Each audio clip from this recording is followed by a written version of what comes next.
இப்படி சிரிச்சுக்கிட்டே சந்தோஷமாக கலகலகலன்னு போனாங்க. ஹாஸ்பிட்டலுக்கு போகும்போது திரும்ப வரும்போது இந்த சந்தோஷம் இல்லைங்க, அப்படியே அழுதுகிட்டே வந்தேன். ஆமாங்க, அப்படி என்ன தான் ஆச்சு அப்படிங்கிறது ஃபுல் வீடியோ பார்த்துடலாங்க. ரொம்ப நாள் ஆச்சு நம்ம வீடியோ போட்டு, கிட்டத்தட்ட ஒரு 1.5 மாதத்துக்கு மேலேயே ஆச்சுன்னு நினைக்கிறேன். நான் ஷார்ட்ஸும் போடுறதில்ல, வீடியோவும் போடுறதில்ல. என்னால் போடுறதுக்கு மைண்டே இல்லை, உண்மை அதை தான் சொல்லணுங்க. ஏன்னா என் மைண்டு மானங்கட்ட மைண்ட் ஆகி போச்சு. வீடியோ போடுறதுக்கு இல்லாமல் போடலாம், இன்றைக்கி போடலாம், நாளைக்கு போடலான்னு சொல்லிட்டு அப்படியே லேட் ஆயிடுச்சு. ஒரு 10 days கிட்ட நான் ஹாஸ்பிட்டலில் அட்மிட் ஆகியிருந்ததுனால என்னால் அந்த அப்செட்லேயே போயிட்டேன். அதுக்கப்புறம் வளகாப்பு பிஸிக்கு போயிடுச்சு. அந்த மூடில் போனதுனால நான் எல்லாத்தையும் ஸ்டாப் பண்ணிவிட்டு வீடியோ எடுக்கவும் இல்லை, அப்லோட் பண்ணவும் இல்லை. சரி, இனியாவது நம்ம கன்யூஸாக வீடியோ அப்லோட் பண்ணலாம் அப்படின்னு சொல்லிட்டு தாங்க அப்லோட் பண்ணிகிட்ருக்கேன். சரி, ஓகே. நான் எதனால் அட்மிட் ஆனேன், ஏன் ரிட்டன் வரும்போது அழுதுகிட்டே வந்தேன், போகும்போது ஏன் சிரிச்சுக்கிட்டே போனேன் அப்படிங்கிறது ஃபுல் வீடியோவாக உங்களுக்கு சொல்லிடுறாங்க. இதை நான் ஷார்ட்ஸ்லேயே போட்டிருக்கலாம். ஷார்ட்ஸில் போட்டால் டீட்டெயிலாக சொல்ல முடியாது. ஏன்னா டக்குன்னு 60 செகண்டுங்கிறப்போ டக்குன்னு முடிஞ்சிடும். அப்போ நம்ம என்ன சொல்ல வரோங்கிறதே தெரியாமல் போயிடும் இல்லையா? அதனால தாங்க இது ரொம்ப பேத்துக்கு, நிறைய பேத்துக்கு மாசமாக இருக்கிறவங்களுக்கு ரொம்ப யூஸ்ஃபுல்லாக இருக்கும். நான் இந்த தப்பு பண்ணிட்டேன், நீங்களும் இந்த மாதிரி தப்பு பண்ணாதீங்க. அதுக்காக நான் வீடியோ தாங்க. நான் என்னெல்லாம் பண்ணினேன், எதனால் போய் அட்மிட் ஆனேன் அப்படிங்கிறத நான் சொல்லிடுறேங்க. இப்போ எனக்கு நான் ஹாஸ்பிட்டலில் போய் அட்மிட் ஆகும்போது கிட்டத்தட்ட 6 months நடக்குதுன்னு நினைக்கிறேன். 6வது மாதம் நடந்துக்கிட்டு இருக்குது. அதாவது அனாமலி ஸ்கேன் எடுத்து முடிச்சுட்டு ஒரு 10 நாள் கிட்ட இருக்கும். கரெக்டாக எனக்கு தெரியலைங்க, ஞாபகம் இல்லை, சரியாக ஞாபகம் இல்லை. இப்போ 7 முடியறதுக்குன்னு ஒரு 10 நாள் இருக்குதுன்னு வச்சுக்கோங்களேன். அது மாதிரி நான் ஹாஸ்பிட்டல் போய் நான் ஒரு லைட்டாக எனக்கு ஒயிட் டிஸ்சார்ஜ், நம்மளுக்கு நார்மலாகவே ப்ரெக்னென்சி டைமில் உங்களுக்கு தெரியும் ஒயிட் டிஸ்சார்ஜ் நிறைய வரும். எனக்கு நிறையா வந்துச்சு. எனக்கு ஃபஸ்ட்டு 2 குழந்தைகளுக்கு பெருசாக ஞாபகம் இல்லை இது மாதிரி ஆச்சா அப்படிங்கிறதெல்லாம் ஞாபகம் இல்லை. ஆனால் எனக்கு பிளட்டு கலந்து டிஸ்சார்ஜ் வர கிடையாதுங்க. அது மட்டும் எனக்கு நல்லா ஞாபகம் இருக்கும். கிட்டத்தட்ட ஒரு 10 வருஷம் கேப் ஆகி போச்சு இல்லையா? 2வது குழந்தைக்கு அப்புறம் இப்போ கிட்டத்தட்ட ஒரு 10 வருஷம் கேப் ஆனதுனாலயா என்னங்க தெரியல, எனக்கு ஃபஸ்ட்டு 2 பேபிக்குமே அந்த பிளட்டு டிஸ்சார்ஜ் எனக்கு ரொம்ப ஜாஸ்தியாக கிடையாது. அப்போ சுத்தமாகவே இல்லை, இப்போவுமே ரொம்ப இல்லை.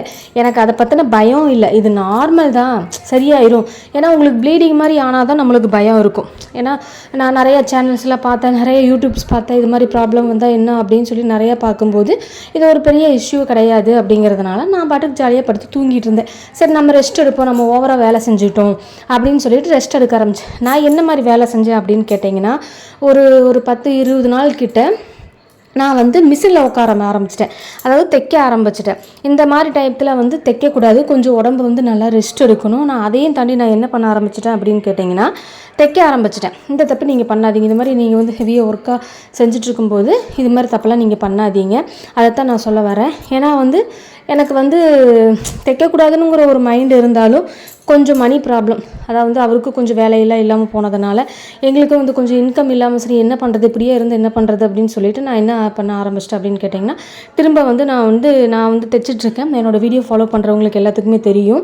மறுபடியும் நான் ஸ்டிச் பண்ண ஆரம்பிச்சிட்டேன். மோட்டர் மிஷின் தான். அப்போ என்ன ஆகும் அப்படின்னு கேட்டிங்கன்னா, வைப்ரேஷன் ஆகும். அது எல்லா உடம்புக்குமே செட் ஆகாது. எனக்கு கடவுள் கொடுத்த வரம் தான் சொல்லணும். நான் எனக்கு செட் ஆயிடுச்சு, ஒன்றும் பெருசாக இஷ்யூ ஆகலை. இதுவுமே பெருசாக எனக்கு பெருசாக பயமும் கிடையாது, இப்போவும் பயம் கிடையாது, உட்காந்து தைச்சிருவேன். இருந்தாலும் எங்கள் அம்மா நல்லா வாங்கி விட்டு போனாங்க. அதனால நான் மிஷினில் உட்காராமல் இருக்கிறேன். என்ன பண்ணேன் அப்படின்னு கேட்டிங்கன்னா, ஒரு 20 நாள் கிட்ட நான் வளகாப்புக்காக ட்ரெஸ் எல்லாம் தைக்கணும் அப்படின்னு சொல்லிட்டு கொஞ்சம் ஒரு சிலர்கிட்ட நான் ட்ரெஸ் வாங்கி நான் தைக்க ஆரம்பித்து அந்த வைப்ரேஷன் இருக்கு இல்லையா, அதனாலையும் கூட இப்படி ஆயிருக்கலாம். எனக்கு நல்லா ஞாபகம் இருக்குது, நல்லா அது கன்ஃபார்மே பண்ணுறேன். நான் என்ன பண்ணிட்டேன்னு கேட்டேன், தைக்க ஆரம்பிச்சிட்டேன். ஒரு 20 நாள் கிட்ட என்ன ஆரம்பிச்சிட்டேன், ரெகுலராக ரொட்டீனாக உட்காந்து தைக்க ஆரம்பிச்சிட்டேன். அதாவது இடுப்பு வலிக்க, கால் வலிக்க, ரொம்ப உட்காந்து காலையிலேருந்து ஈவினிங் வரைக்கும்லாம் கிடையாது, ரெஸ்ட் எடுத்துகிட்டு மெதுவாக தான் வேலை செய்வேன். ரொம்ப ஸ்பீடாக வேலை செய்ய முடியறதில்ல முதல்ல மாதிரி. இருந்தாலுமே நான் வேலை செய்ய ஆரம்பிச்சிட்டேன். மெதுவாக வேலை செஞ்சுட்டு அதுக்கப்புறம் போய் உட்காந்தேன்னா ஒரு 2 மணி நேரம் 3 மணி நேரம் உட்காந்து ரொட்டீனாக உட்காந்து தைச்சிக்கிட்டே இருக்கிறது. அதாவது ஒரு 1/2 hour தைச்சிட்டு அப்புறம் ரெஸ்ட் எடுத்துகிட்டு அடுத்த நாள் 1/2 hour அப்படி தைச்சிருந்தா கூட எனக்கு பெருசாக இஷ்யூ ஆகாது. ஆனால் நீங்கள் இதை தப்பு பண்ணிடாதீங்க. நான் அதை தப்பு பண்ணிவிட்டு நீங்கள் தைக்கிறேன்னு சொல்லிட்டு தைக்காதீங்க. இது மாதிரி ஹெவி ஒர்க்லாம் செய்யாதீங்க, இந்த டயத்தில் செய்யக்கூடாது. டாக்டர்கிட்ட கேட்டுட்டு நம்ம பண்ணலாம், இல்லை வேறு வலுக்கட்டாயம் செஞ்சு தான் ஆகணும் அப்படின்னா நீங்கள் உங்கள் டாக்டர் நீங்கள் எந்த செக்அப் பண்ணுறீங்களோ அவங்கள்ட்ட கேட்டுட்டும் கூட நீங்கள் பண்ணிக்கலாம். நான் டாக்டர்கிட்ட கேட்கவே இல்லை. நான் பாட்டுக்கு 5 மாதத்துக்கு மேலே ஆச்சுல, ஒன்றும் ஆகாது, ஒன்றும் பிரச்சனை இல்லை அப்படின்னு சொல்லிட்டு நான் உட்காந்து தைக்க ஆரம்பிச்சிட்டேன். சரி ஓகே, அது மாதிரி தைக்க ஆரம்பித்ததுக்கப்புறம் அப்புறம் என்ன ஆச்சு அப்படின்னு கேட்டிங்கன்னா, யூரின் போகும்போது அந்த அதாவது ஒயிட் டிஸ்சார்ஜ் வரும் இல்லையா, அந்த ஒயிட் டிஸ்சார்ஜ் வரும்போது லைட்டாக வந்து ப்ரௌன் டிஸ்சார்ஜ்னு சொல்லுவாங்க, ப்ளட்டும் வரல, ப்ரௌன் மிக்ஸாடாக வர ஆரம்பிச்சிது. சரி ஓகே, நம்ம தப்பு பண்ணிட்டோம் அப்படின்னு நல்லாவே தெரியும், நம்ம இதனால தான் ஹெவியாக வேலை செஞ்சதுனால தான் இது மாதிரி ஆயிடுச்சு அப்படின்னு சொல்லிட்டு நான் என்ன பண்ணேன், சரி ஓகே ரெஸ்ட் எடுக்கலாம் அப்படின்னு சொல்லிட்டு நானே ரெஸ்ட் எடுக்க ஆரம்பிச்சிட்டேன். நல்லா தூங்க ஆரம்பிச்சிட்டேன்.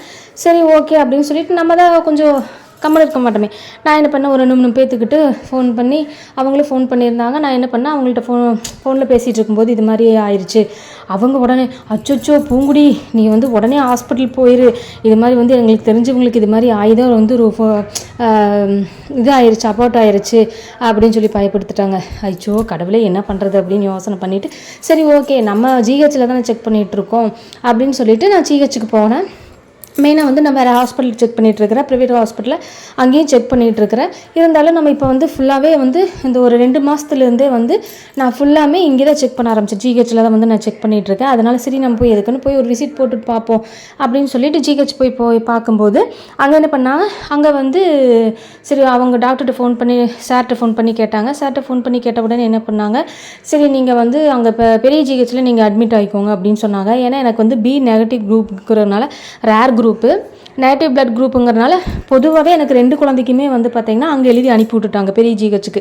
ஏன்னா இங்கே இது லோக்கலில் வந்து பெருசாக அதான் வந்து டெலிவரி நார்மல் எந்த ப்ராப்ளம் இல்லாதவங்களுக்கு இங்கே டெலிவரி பார்ப்பாங்க. எனக்கு வந்து பிளட் குரூப் ரேர் குரூப்புங்கிறதுனால எங்களுக்கு வந்து இங்கே முதலே சொல்லிட்டாங்க சார், உங்களுக்கு நாங்கள் இங்கே டெலிவரி பார்க்க மாட்டோமா, ஏன்னா உங்களுக்கு ரேர் பிளட் குரூப் இல்லையா, அதனால் வந்து இங்கே வந்து டக்குன்னு நாங்கள் எதுவுமே இது பண்ண முடியாது, உங்களுக்கு வந்து நீங்கள் செக்கப் ஃபுல்லாக இங்கே பண்ணிக்கோங்க, நீங்கள் கடைசியில் டெலிவரி டயத்தில் வந்து நீங்கள் உங்களுக்கு நாங்கள் எழுதி கொடுத்துட்றோம் அப்படின்னு சொன்னாங்க.